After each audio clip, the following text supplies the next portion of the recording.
Hey guys welcome back. र योभन्दा अगाडिको भिडियोमा चाहिँ हामीले एचटीएमएल को एट्रिब्युट्स एलिमेन्टको बारेमा हेरेका थियौं यो वेब डेभलपमेन्टको सिरिजमा। र आज चाहिँ हामी एउटा फर्म क्रिएट गर्नेछौं एचटीएमएल मा है त। त्यसको लागि फर्स्टमा हामीलाई चाहिँ h1 ट्याग।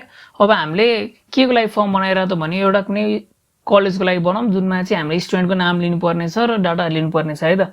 त्यसमा चाहिँ रेजिस्ट्रेसन फर्म राख्दियौं र त्यो सँगसँगै हाम्रो आउँछ अब डिप ट्याग। डिप ट्यागमा चाहिँ कस्तो हुन्छ भने डिभिजन ट्याग र भन्छ यसलाई। हामीले चाहिँ त्यो ठाउँ छुटाउने काम गर्छ। यो चाहिँ हामीले युज गरेपछि थाहा पाइहाल्ने छौं है त। So div tag. त्यस्तै गरी हाम्रो फर्म एक्सन छ। फर्म एक्सन चाहिँ हामी खाली नै राख्छौं फर्म ट्यागमा चाहिँ हैन, किनभने अहिले चाहिँ हामीलाई काम छैन। त्यसपछि चाहिँ हामीलाई यो वेब सिरिज वेब डेभलपमेन्टको यो बुझ्दै जाँदा फेरि चाहिँ हामीलाई काम लाग्छ। सो अहिले चाहिँ एक्सनमा चाहिँ के हुन्छ नि script.php त्यस्तो लेख्ने थियो, तर अहिले चाहिँ हामी खाली नै राख्दिन्छौं। अब अर्को चाहिँ हाम्रो लेभल। अब के को लागि राख्ने त भन्दा फेरि फर्स्ट नेमको लागि, स्टुडेन्टको फर्स्ट नेमको लागि हो फर्स्ट नेम। र अहिले चाहिँ यसलाई कन्ट्रोल एस पहिला हेरौँ। कन्ट्रोल Z कन्ट्रोल एस र ओपन इन डिफल्ट ब्राउजर। सक्छ हाम्रो फर्स्ट नेम आइसकेको छ।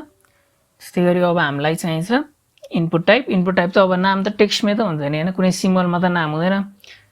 त्यस्तै गरी फर्स्ट नेम आईडी हामीलाई चाहिदैन, म यहाँ रिक्वायर्ड भनेर राख्दिन्छु। त्यस्तै गरी प्लेस होल्डर पनि राख्दिन्छु। प्लेस होल्डरमा चाहिँ स्टुडेन्ट नेम्स भनेर राख्दिन्छु है त। कन्ट्रोल एस के हुन्छ भने देख्न सक्छौं यो चाहिँ प्लेस होल्डरको काम हो है। अब मैले इन्टर गर्दिन्छु। यो चाहिँ please fill out this field भन्नाले चाहिँ हाम्रो यो रिक्वायर्ड लेखा भएर आएको हो है त। अब हामीलाई के छ त लास्ट नेम पनि चाहिन्छ। सो लास्ट नेमको लागि पनि मैले फर्स्ट नेम लास्ट नेम त्यो माथिकोलाई कपी गर्दै र फर्स्टको ठाउँमा लास्ट मात्र लेख्दिए है त, student last name. Control S first name last name. अब हामीलाई चाहिन्छ जेन्डर। अब जेन्डर के हो, मेल हो कि फिमेल हो, त्यसलाई चाहिँ हामीले डिभिजन ट्याग अर्को खोल्छौं। डिभिजनमा चाहिँ लेभल फर जेन्डर र यहाँ इनपुट चाहिँ हाम्रो टाइप रेडियो राख्छौं। रेडियो चाहिँ हाम्रो टिक गर्नलाई हो नि त। टिक मतलब चेक बक्स त हैन, तर सेलेक्ट गर्नलाई नेम मेल हुन्छ र भ्यालु चाहिँ हाम्रो चोइस 1 हैन। त्यस्तै गरी मैले यहाँ जेन्डरको ठाउँमा मेल लेख्नु पर्ने थियो। कन्ट्रोल एस मेल। त्यसैले हामीले चुज गर्न सक्छौं है त। त्यस्तै गरी अब हामीलाई चाहिएको छ फिमेलको लागि र अदर्सको लागि। फिमेलको लागि मैले फिमेल र अर्को छ हाम्रो अदर्स। चोइस यो चाहिँ चोइस 2 भइहाल्यो फिमेलको र अर्को छ हाम्रो अदर्स। यो चाहिँ हाम्रो हुन्छ चोइस 3। कन्ट्रोल एस मेल पनि भयो। तर यहाँ चाहिँ के भयो भने एकैचोटी तीनटै चुज गर्न मिल्यो, यस्तो त हुँदैन। सो अब हामीले हल्का चेन्ज गर्नुपर्ने हुनेछ। जेन्डर मेल राखे लेभल फरमा र फिमेल। त्यस्तै गरी लेभल फरमा अदर्स। अब नेममा चाहिँ हामी चेन्ज गर्दिन्छौं है त। नेममा चाहिँ हामी जेन्डर चोइस कन्ट्रोल एस र अब हेरौँ है त मेल फिमेल। अब चाहिँ हामीले चेन्ज गर्न मिल्छ। डिभिजन खोल्छौं। त्यस्तै गरी लेभल फर है त इमेलको लागि छ इमेल एड्रेस र इनपुट टाइप त हाम्रो इमेलै हुन्छ र नेममा नि हाम्रो इमेल र हामीलाई चोइस चाहिदैन। त्यसलाई प्लेस होल्डर चाहिँ चाहिन्छ। प्लेस होल्डरको लागि चाहिँ हामीले abc@email.com यस्तो त हुन्छ नि हैन। Control S abc@email.com। अब इमेल एड्रेस पछि हाम्रो पासवर्ड चाहिन्छ नि त हैन।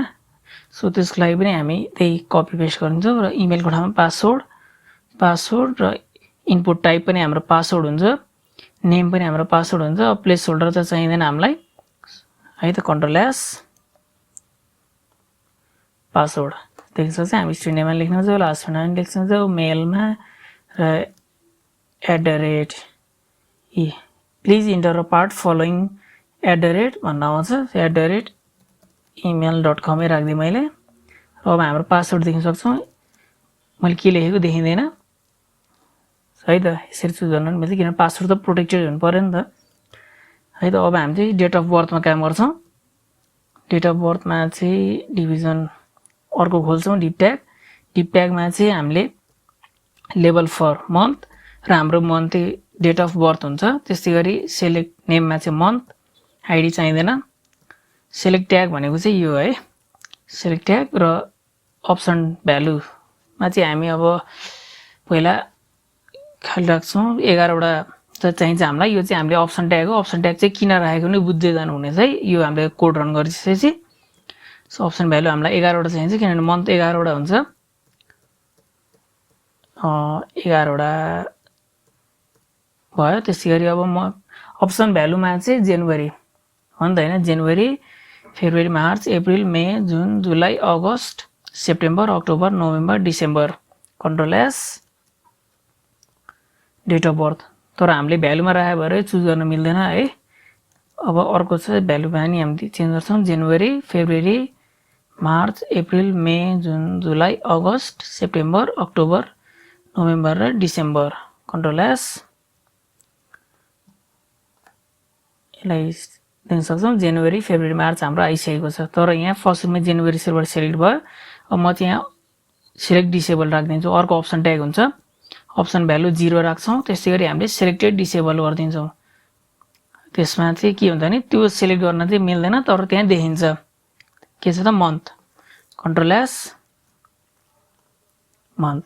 हामीले मन्थ सिलेक्ट गर्न मिल्दैन तर त्यहाँ हामीले देख्छौं है त। त्यसैगरी अब हजुरहरुले चाहिँ अर्को डे को लागि 31 वटा बनाउनु होला या त इयर अफ कस्टम चाहिएको छ त्यति वटा बनाउनु होला है। मैले चाहिँ अहिले बनाइन। यसो बनाउनु चाहिँ यसरी नै अप्सन भ्यालु राखेर 31 वटा बनाउनु पर्छ। अब हामीलाई चाहिन्छ टर्म्स एन्ड कन्डिसनहरु है त। त्यसको लागि लेभल फर टीएनसी भनेर terms and condition I agree to all the terms and condition. त्यसैगरी हाम्रो इनपुट छ अब टेक्स्टमा हुँदैन चेक बक्स हुन्छ टिक लाउने हो नि त टर्म्स एन्ड कन्डिसनमा। सो नेम चाहिँ एग्री हुन्छ आईडी यहाँ पनि चाहिदैन control S I agree to all the terms and condition. त्यसैगरी अब हामीले सबमिट पनि गर्नु पर्यो नि त। त्यसको लागि छ हाम्रो बटन ट्याग युज गर्छौं। बटन ट्यागमा चाहिँ हामीले सबमिट र बटन टाइप चाहिँ हाम्रो सबमिटै राख्दिन्छौं है त कन्ट्रोल एस सबमिट। देख्न सक्छौं please fill out the form हाम्रो रिक्वायर्ड वाला थियो त्यही भएर हो। सो यसरी चाहिँ हामीले एउटा फर्म क्रिएट गर्न सक्छौं। हामी अर्को भिडियोमा चाहिँ टेबलहरु बनाउन सिक्नेछौं त्यस्तै स्टाइलहरुको बारेमा नै बुझ्दै जानेछौं। Thank you guys.